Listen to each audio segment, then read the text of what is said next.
Meus irmãos, a paz do Senhor. Amém. Podem tomar os assentos, ficai, pois, cômodos. É uma alegria poder estar aqui esta noite para juntos glorificarmos o nome do Senhor.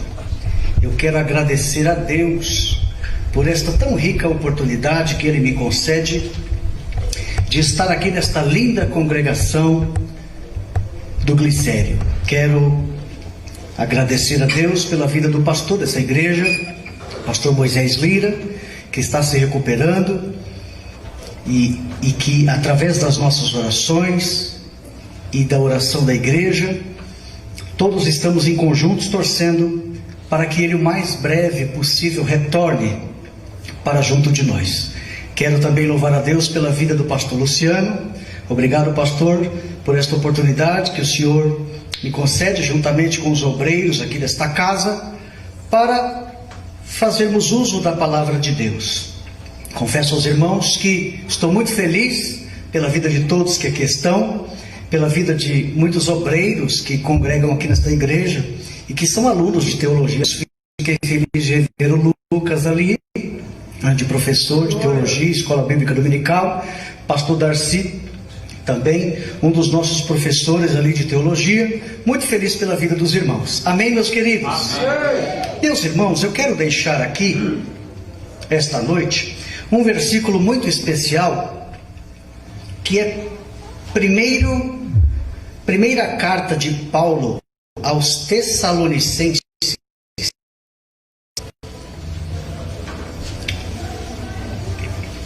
capítulo 5, versículo 17.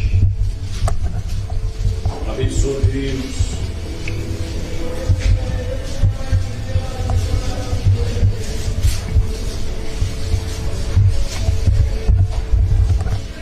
Esta carta de Paulo é a segunda carta de Paulo, a segunda de 13 que ele escreve. Primeira que ele escreve aos Gálatas, e a segunda ele escreve para Tessalônica. Então esta carta de Paulo é a segunda carta de um total de 13 que Paulo escreve do Novo Testamento. Primeira de Tessalonicenses, capítulo 5, versículo 17, diz-nos assim: orai sem cessar. Orai sem cessar. Meus queridos irmãos, este versículo é um versículo muito importante dentre os escritos de Paulo ao Novo Testamento. Quando Paulo está escrevendo as cartas do Novo Testamento, ele sempre inicia solicitando ou rogando aos irmãos que os ajude em oração. E aos finais de toda e qualquer carta, ele, quando vai dar a bênção apostólica, ele também fala sobre a importância da oração. Ora, se Paulo está falando sobre oração em todas as cartas, e Paulo foi um dos imitadores de Cristo, por que não imitar o que Paulo fez e também falou, que é a importância de exercermos a prática da oração? Se você olhar nesse texto, vai perceber que é um minúsculo versículo tão pequeno, meus irmãos, que é composto de apenas 13 letras.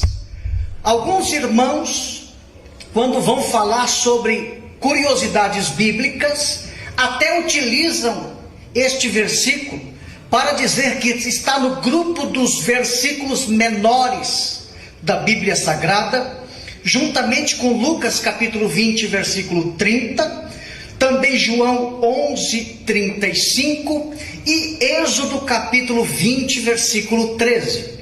São aí praticamente os 4 menores versículos de toda a Bíblia Sagrada. Mas o que me chama a atenção, meus irmãos, é que isso não nos faz entender a palavra de Deus como uma regra e utilizar como doutrina. Por quê? Porque todos nós estamos com a versão da Bíblia em português. E a Bíblia foi escrita em 3 línguas: o hebraico, o aramaico e o grego.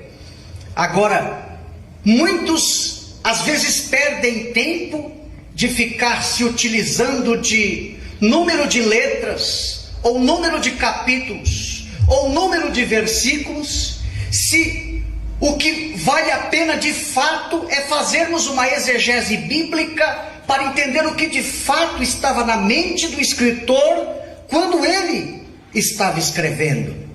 Então, somente a fim de curiosidade, é importante a gente saber essas coisas.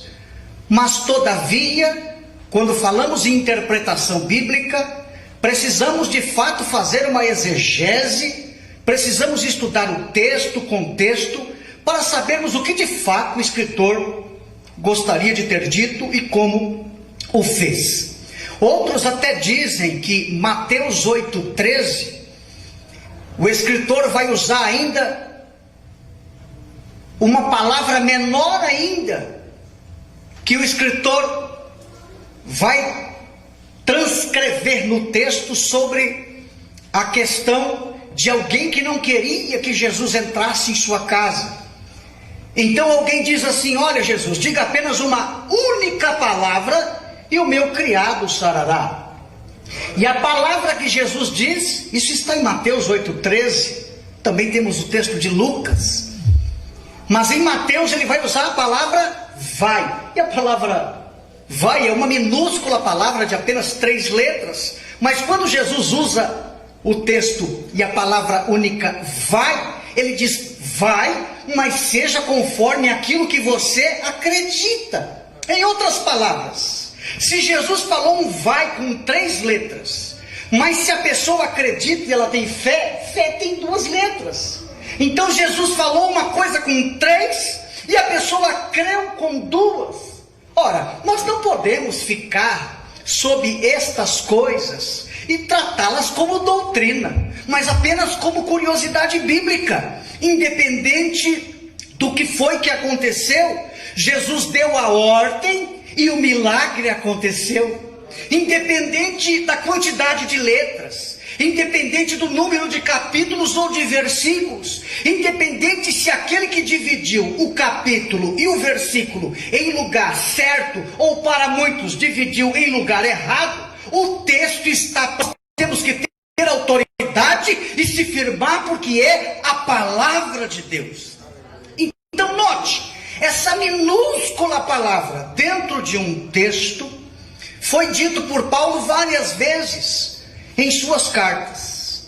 E essa palavrinha, a palavra orar, é uma palavra que vem de ores. Ores é que surge a expressão que a gente muito utiliza nos dias de hoje, que é oral. Então de ores vem a palavra oral. Quando vamos ao médico e o médico examina o paciente, e através de muitos exames ele tem ali um parecer, às vezes ele olha para o paciente e diz assim: ó, você vai precisar tomar um remédio, mas este remédio é por via oral. Em outras palavras, este remédio é pela boca. Então essa palavra ores é que vem a palavra oral. E essa palavra ores significa boca. Por que eu estou dizendo isso? Porque a oração, o ato de orar, vem de ores, que significa boca. Isso significa o quê? Que para orar precisa estar de boca aberta. Para que nós venhamos a exercer essa prática da oração, se faz necessário usar esta abertura que o Senhor nos deixou no rosto, que é a boca do corpo para falar com Deus. Agora, pasmem os senhores, uma coisa muito interessante é que a boca é a abertura que o ser humano precisa fazer na alma para falar com Deus. A nossa boca física é apenas um instrumento, um veículo pelo qual a oração é dirigida a alguém ou alguma coisa. Antes que de fato nós tenhamos esta boca física, se faz necessário fazer o quê? Fazer uma abertura na alma, porque toda e qualquer oração, ela não provém da boca, mas ela precisa provém da alma, ela precisa sair do fundo do nosso interior, para que esta oração seja ouvida por Deus, atendida pelo Senhor, e a igreja glorifica e exalta o seu nome. Isso é muito importante nós entendermos, porque a boca do corpo é apenas um veículo, pelo qual se transmite o som. Todo e qualquer som se transmite pela boca, pela abertura que temos no rosto, que Deus nos deixou. Mas todavia a oração não pode partir ou ter como início apenas a boca da carne, mas sim que todos nós venhamos de alguma forma, na intimidade com Deus, abrir uma abertura dentro da alma, para que a oração surja de dentro de nós, e para que a boca da carne seja apenas um veículo, um instrumento, para que todos nós podemos falar e agradar a Deus. Se você observar um recipiente, quando você coloca um recipiente dentro d'água, e você não faz uma abertura nesse recipiente, quando você tirar esse recipiente da água, ele vai voltar molhado, mas não cheio. E o que me chama a atenção é que para que você obtenha água dentro desse recipiente, se faz necessário fazer uma abertura e colocá-lo dentro da água. A poucos minutos você vai ver que o recipiente vai encher, e quando você retirar o recipiente da água, não vai retirar apenas um recipiente molhado, mas cheio. Jesus nunca disse que eu e você, a igreja do Senhor, tínhamos que ser crentes molhados, mas sim cheios do Espírito Santo. Louvado seja o nome do Senhor. Não há, meus irmãos, como desassociar a figura do Espírito Santo com a prática da oração. Aonde está a oração, está a pessoa do Espírito Santo. Jesus ensinou como deve ser a oração, Mateus capítulo 6, versículo 9. Mas o Espírito de Deus é aquele que às vezes utiliza o som que soltamos às vezes pela boca física, que provém da alma, mas que para muitos de nós não tem significado. O que quer que o Espírito Santo faz? Entra no meio da oração e intercede e faz com que esta oração chegue ao Senhor. Ninguém consegue orar para falar ou se comunicar com Deus se não for através do Espírito Santo. Você que está aqui esta noite ouvindo essa palavra, e você que está do outro lado, precisa entender que todas as vezes que oramos, se faz necessário o Espírito Santo dirigir esta oração, para que o Senhor ouça e atenda e abençoe a sua igreja. Oração significa que todos nós que estamos prostrados, estamos na condição de natureza física. Jesus orava. Por que Jesus orava? Jesus orava porque queria dar exemplos, tudo bem? Mas ele orava porque estava como ser humano, como homem, como Deus. Jesus não precisa orar, mas ele orava na condição de mostrar para todos nós este exemplo que precisamos seguir, e também na condição de humanos. Quando nós oramos, nós mostramos para Deus que nós estamos nos prostrando diante de alguém que é maior. Quando você ora, você está mostrando para Deus dependência. Quando você ora, você está mostrando para Deus que você é limitado. Quando você se prostra, você reconhece que você não é nada e que está orando a alguém que tem o poder de resolver o seu problema. Se você entrou aqui esta noite e está desanimado de orar, eu quero fazer você se esforçar para continuar orando, porque quando você se prostra, Deus vê a sua atitude e te abençoa ouvindo as tuas orações. A oração, meus irmãos, não é uma exigência que nós temos o direito de fazer para com Deus, mas a oração é um verbo que significa pedido. A palavra pedido por si só já nos mostra que significa alguém que está fazendo uma petição a alguém que tem o poder de resolver o seu problema. Não podemos jamais até mostrar para os outros que estamos prostrados para todos olharem, mas através da oração nós se utilizarmos com palavras de exigência, porque nós não somos nada para fazer isso. O único que é, o único que pode e o único que resolve os teus problemas é o Senhor. Quando nós nos prostramos diante dele e pedimos, jamais exigimos, porque não temos condição para isso, então o Senhor ouve a nossa oração, responde o nosso clamor e nos atende com bênçãos e com vitória. Agora precisamos tomar cuidado, porque às vezes queremos colocar na oração um poder que ela não tem. Às vezes retiramos de nós aquelas atitudes que nós devemos fazer, mas nós utilizamos a oração para tentar se desvencilhar daquilo que nós devemos fazer e não queremos fazer. Então achamos que a oração tem um poder de fazer coisas que ela não tem. A oração não convence, quem convence é o Espírito Santo. Quando oramos a Deus, nós pedimos para que Ele venha convencer e Ele faz a obra. A oração também não transforma, quem transforma é Deus. A oração é o veículo, é o canal, é o caminho pelo qual o milagre acontece na vida do pecador. Você que está orando, está clamando, está rogando e até hoje a porta tem ficado fechada, eu tenho uma palavra para você esta noite: continue orando, continue clamando, porque de tanto você bater, a porta vai se abrir e Deus vai responder as tuas orações. As orações não mudam os desígnios e a vontade de Deus. A oração serve para quê? A oração me prepara e prepara quem ora para receber alguma coisa de Deus.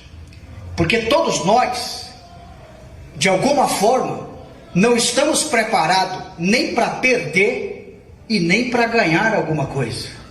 Até para ganhar temos que estar preparados. Por que a morte é uma situação muito difícil? Porque todos se preparam para tudo, menos para a morte.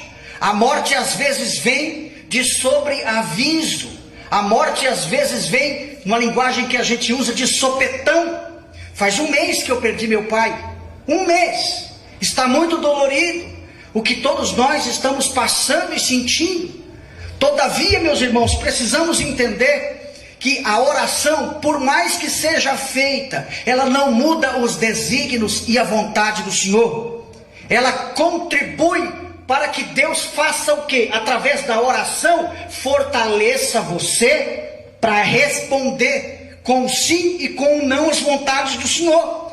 Porque quando nós oramos ao Senhor, nós de alguma forma estamos recebendo uma força. Deus vai nos preparando para estar aptos e preparados para saber receber ou sim ou não de Deus. É por isso que é importante a gente continuar orando. É por isso que é importante a gente continuar clamando. Quem não ora não se prepara, mas quem ora está preparado. Já percebeu que há muito tempo você orou por uma determinada coisa e chegou em um determinado momento que você não ora mais? mas você já percebeu que Deus não vai te dar aquilo ou aquela coisa. Você se contentou, você está mais firme ainda, sabe por quê?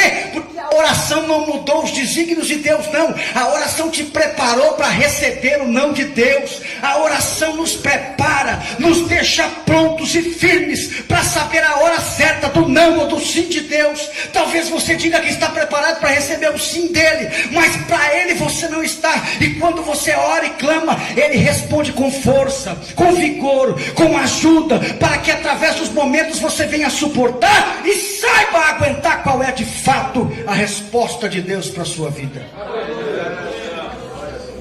O que é orar sem cessar? Orar não é rezar. Rezar é você se utilizar de termos repetitivos, é você se utilizar de mantras, é você se utilizar de vãs repetições para tentar alcançar ou conseguir algo. Oração é aquilo que a sua boca expressa, o que a sua alma naquele instante está orando. Isso é oração. É por isso que a oração tem que ser feita de algo presente, porque ela mostra para Deus qual é o sentimento que você está sentindo. Através de uma reza, através de um mantra, através de alguma coisa nesse sentido, você não está orando por suas palavras diante daquele momento que você está sentindo. Você apenas está repetindo palavras que uma outra pessoa colocou no papel. Deus não diz que você tem que rezar, mas Deus diz que nós temos que orar, porque quem ora fala com Deus, e o Espírito de Deus está sempre presente para nos acompanhar na oração. Oração também não é uma falação. Não adianta ficar trancado em um quarto o dia inteiro, ficar falando, e de repente não falar nada. Oração não é falação. Oração também não se deve se isolar de todo mundo, deixar de trabalhar, deixar de limpar a casa, ficar trancado o dia inteiro no quarto para tentar falar com Deus. Também não é isso. Precisamos persistir na oração por certos assuntos. Jesus fez isso. Se retirou a um monte para orar. Mas por que Jesus foi para um monte e para orar diante daquela situação? Porque estava prestes a morrer, estava prestes a passar por aquela dor terrível. Por isso que se distanciou. Mas a verdadeira oração de 1 de Tessalonicenses 5,17 não é ficar fechado, trancado dentro de um quarto 8 horas por dia, se desvencilhando de tudo e de todos, apenas você e Deus. Não, isso é oração sem sabedoria. Oração é viver em oração. Isso que é orar sem cessar. É estar na rua em oração, é estar no mercado em oração. Tudo quando for fazer, pedir para Deus tomar tua vida e tua direção. Isto é oração. Louvado seja o nome do Senhor. Existem muitas coisas que um irmão pode fazer pelo outro. Isso aqui eu queria deixar claro, para que todos nós possamos de alguma forma compreender este texto e essa mensagem aqui esta noite. Existem muitas coisas que um irmão pode fazer pelo outro. A primeira é ajuda financeira. Se você olhar a primeira carta de João 3,17, vai perceber que está escrito assim: quem pois tiver bens no mundo e vendo o seu irmão necessitado, lhe cerrar o seu coração, como estará nele o amor de Deus? Existem coisas que um irmão pode fazer pelo outro, e essa é a primeira. A ajuda financeira. Quando você tem alguma coisa e você pode dividir aquilo que sobra para você, cooperando para que o teu irmão não passe necessidade, você precisa fazer. Então, o que é que um irmão pode fazer pelo outro? Ajudá-lo financeiramente. Segundo, é a ajuda espiritual. Mateus 18,15 diz assim: ora, se teu irmão pecar contra ti, vai e repreende entre ti e ele só. Se ele te ouvir, ganhaste o teu irmão. Então, um irmão pode ajudar o outro irmão. Segundo, com ajuda espiritual. quando vemos alguma pessoa caindo ou prestes a cair, precisamos oferecer ajuda espiritual e não o contrário, como acontece. Muitas pessoas, em vez de estender a mão para fazer a pessoa subir, deixam a pessoa cair, ou outras até empurram esta pessoa. Então, a ajuda primeiro financeira, depois espiritual, é uma coisa que um irmão pode fazer pelo outro. Terceiro, a ajuda sentimental. Isso está na primeira carta de João 4:20. Se alguém diz eu amo a Deus e aborrece o seu irmão, ele é mentiroso. Pois quem não ama o seu irmão, a qual viu, como pode amar a Deus a quem não viu? Então, essa ajuda espiritual também é um dos motivos e uma das causas que um irmão pode dar a uma outra pessoa. Agora, por que eu citei esses textos? Existem muitas coisas que um irmão pode fazer pelo outro. Porque eu quero falar de coisas que um irmão ou uma pessoa não pode fazer pelo outro. Primeiro, respirar. Nunca a busca pelo ar foi tão intensa e necessitada nos últimos anos do que neste ano de 2020. Esse vírus, o Covid-19, ataca especificamente o pulmão.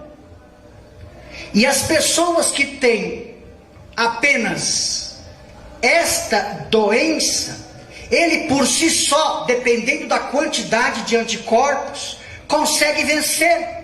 Mas outras que já têm outros tipos de doenças, não tem como vencer. Porque esta doença, ela está voltada especificamente ao pulmão. Então, aqui está a primeira coisa que um não pode fazer pelo outro: respirar. Você já ouviu alguém dizer para você assim: respira hoje por mim? Já viu? Já viu alguém dizer assim: não tenho tempo hoje para respirar? Já viu? Olha, eu não estou com muito tempo hoje para respirar, dá uma respirada aí hoje por mim. Já viu alguém dizer assim: ó, respira por mim hoje, que hoje eu estou um pouquinho aqui atarefado? Não, por quê? Porque existem coisas que um não pode fazer pelo outro. Mas você já ouviu alguém dizer, presta atenção, não tenho tempo para orar? Já ouviu? Já ouviu alguém dizer assim, ó, ora por mim? Já ouviu? Olha que coisa interessante. A oração é para o crente o que o ar é para o ser humano, de grande importância. Dizemos para alguém orar pela gente, mas não conseguimos dizer para alguém respirar pela gente. A mesma importância que o ar tem para que eu e você continuamos vivos na terra, a oração tem para que continuemos vivos diante de Deus. Não existe espiritualidade perfeita. Não existe ninguém que tem sozinho os 9 dons espirituais. Não tem ninguém que tem todas as dádivas do Novo Testamento.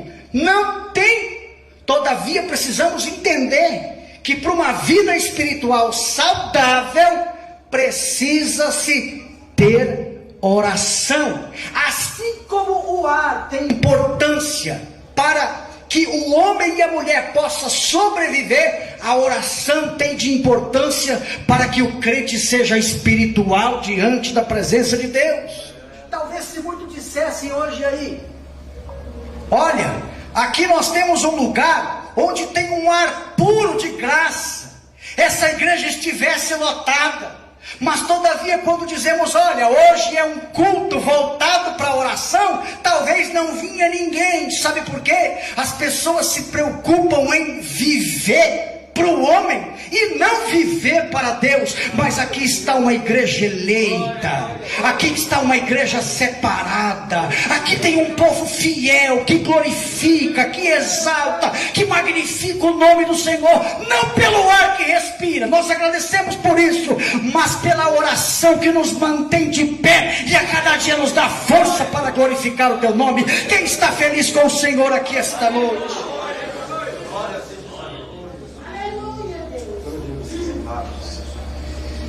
Louvado seja o nome do Senhor. Muitos crentes estão morrendo, meus irmãos, mas não estão morrendo por falta de ar, estão morrendo por falta de oração.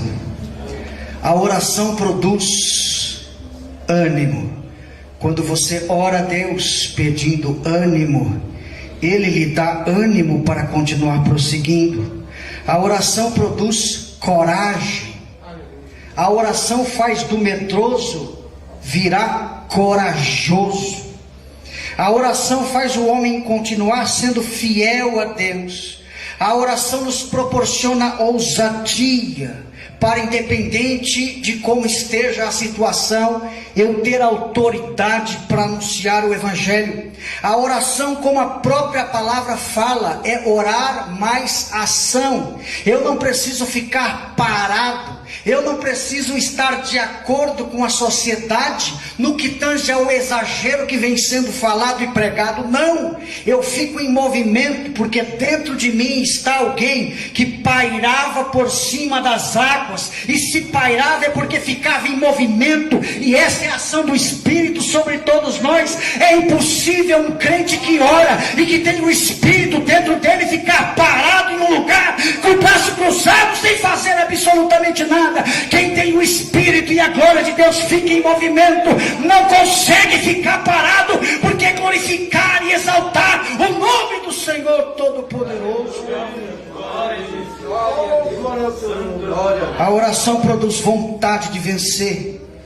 A oração faz da pessoa que está olhando para baixo levantar a sua cabeça e olhar para o Senhor. A oração é que continua fazendo a igreja permanecer de pé.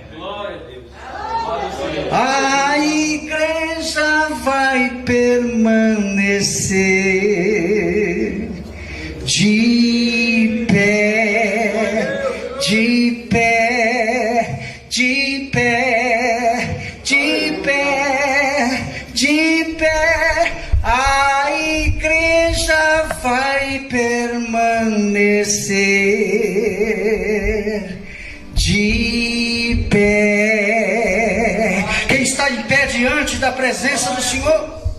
Existem coisas que um não pode fazer pelo outro. E a primeira coisa que citamos é respirar. Assim como o ar é de importante para o ser humano sobreviver, a oração tem esta mesma importância para que tenhamos uma vida de sucesso espiritual com Deus. Existem coisas que um não pode fazer pelo outro. Segundo, comer. Você já viu alguém dizer assim: ó, hoje eu estou muito atarefado, você pode comer por mim? Não. Existem outros que até aceitam, né? Amém. Graças a Deus. Deus é fiel. Mas é uma coisa que você não pode fazer pelo outro. Você já ouviu alguém dizer assim: bebe água por mim hoje aí? Quando você está doente e alguém faz isso, não come e não bebe, a medicina diz que é anemia ou desidratação. O ser humano não consegue viver sem comida e bebida. Então é uma outra coisa que um ser humano não pode pedir para o outro fazer. O povo de Israel, quando entrou na terra prometida, vocês vão perceber que quando entraram, não eram de fato o mesmo que estava lá no Egito. Eram pessoas completamente diferentes. A promessa estava sobre eles, mas a murmuração, utilizando a abertura que o Senhor já nos deixou como veículo, como canal para expressar toda a sua indignação e reverência contra Deus, ter visto as bênçãos e maravilhas do Senhor. Porque não foi o mesmo povo? Por causa da boca. A boca que fala, a boca que glorifica, a boca que exalta o Senhor. Não pode esta mesma boca sair água doce e água salgada. Deus nos deixou uma abertura no rosto, foi Ele que fez. Mas nós precisamos fazer a abertura na alma para falar com Deus, para que através da abertura que Ele fez, eu possa chegar a Deus com louvor. A boca que glorifica, que exalta, que magnifica o Senhor, não pode murmurar, porque de uma mesma fonte não pode sair água doce e água salgada. Os que reconheciam, os que viam os milagres de Deus ali no deserto, também utilizavam a boca para blasfemar, para murmurar. E é muito importante que a boca que ora e que fala com Deus é a boca que precisa comer os alimentos que Deus proporciona. A mesma boca que é utilizada para sair é usada para que venhamos nos alimentar em outras coisas. Em outras palavras, assim como temos uma boca física, nós temos uma abertura na alma. Assim como sai a oração da alma e é expressada pela boca, a mensagem de Deus, ela entra pela boca ou pelo ouvido e entra no coração e na alma, que já tem uma abertura. Isso é coisa maravilhosa. Mas todos nós precisamos entender que de uma mesma fonte não pode sair água doce e água salgada. Se Deus te trouxe aqui para glorificar e exaltar o nome do Senhor, não importa se alguém uma hora ou em outro culto desafinou. O que devemos olhar é que ela rompeu a timidez, rompeu a multidão, pegou a oportunidade, glorificou o nome do Senhor. Deus respondeu a sua oração e o nome do Senhor foi glorificado. O que o Espírito Santo tem a ver com a oração? Tudo. Assim como o alimento tem grande importância para o desenvolvimento do ser humano, a oração tem de importância para a sobrevivência diante das coisas do Senhor, para a nossa vida espiritual. Não podemos ficar sem comer, não podemos viver sem o Espírito Santo, sem a oração. E isso é coisa maravilhosa. Certa vez o irmão me perguntou: pastor, eu posso dar meu dízimo e minha oferta na igreja de um amigo meu?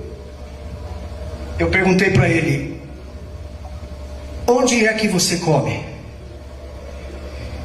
Ele disse para mim: pastor, eu como na minha igreja. Eu disse assim para ele: se você come na tua igreja, por que você quer ajudar a pagar a comida que você comeu na igreja do vizinho? Não, pastor, não entendi. Falei: você vai entender. Imagine que você tem um restaurante e você tem um cliente que vai todos os dias almoçar e jantar. Aí chega na hora de pagar, ele olha para você e diz assim: olha, é o seguinte, eu comi aqui, mas agora eu vou pagar lá no restaurante do vizinho. Você gostaria? Não, pastor, não gostaria.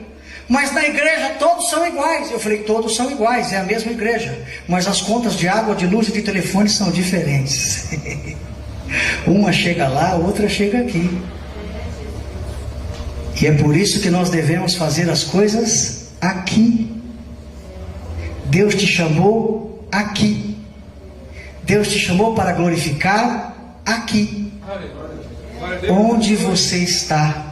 A sua igreja não é nem melhor e nem maior A sua igreja é a única igreja que existe na terra. Você sozinho não é uma igreja. Você sozinho é um membro do corpo de Cristo.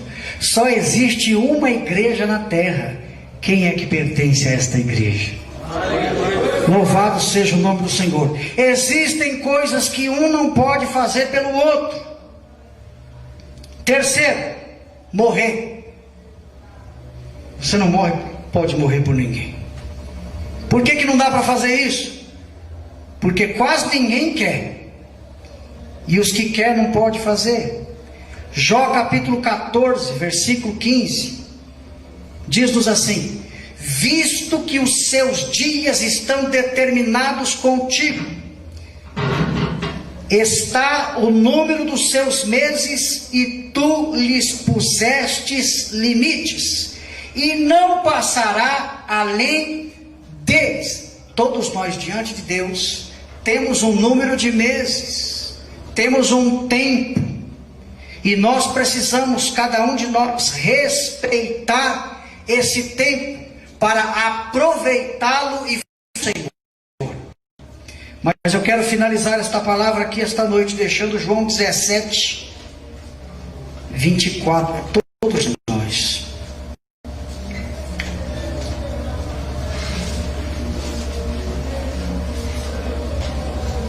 João capítulo 17,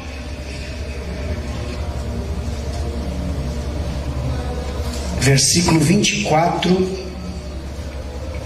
diz-nos assim: Pai, aqueles que me deste, quero que onde eu estiver, também eles estejam comigo, para que vejam a minha glória que me deste, porque tu me has amado antes da criação do mundo.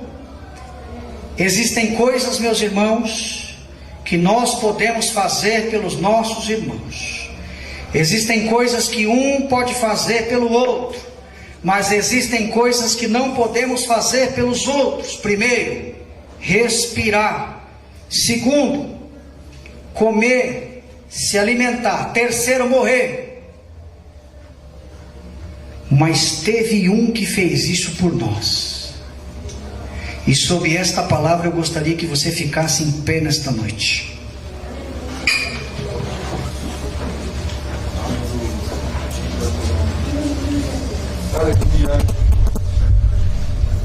Perceberam o versículo que lemos aqui esta noite? Uma oração de Jesus ao Pai. Ele disse: Pai, aqueles que me deste, quero que onde eu estiver, também eles estejam comigo. O que significa isso? Essa oração é tão importante que Deus está ouvindo Jesus clamar e dizer que Ele gostaria que todos os que o Pai havia lhe dado pudessem um dia com Ele eternamente. Essa é a promessa que nós temos aqui esta noite. Esta é a promessa que a igreja tem na terra. O que é que o Espírito Santo tem a ver com a oração? O que a morte tem a ver com o pecado? Tudo. Só existe uma classe de pessoas que a morte não vai conseguir vencer. É a geração do arrebatamento. Nós não sabemos se pertencemos a esta geração, mas enquanto não temos esta consciência, a igreja vai adorando e glorificando o nome do Senhor. Porque assim como Deus responde às suas orações, Ele vai responder a do seu Filho, dizendo que onde Ele estiver, gostaria que eu e você estivéssemos com Ele. Você pode dizer glória a Deus? Deus abençoe em nome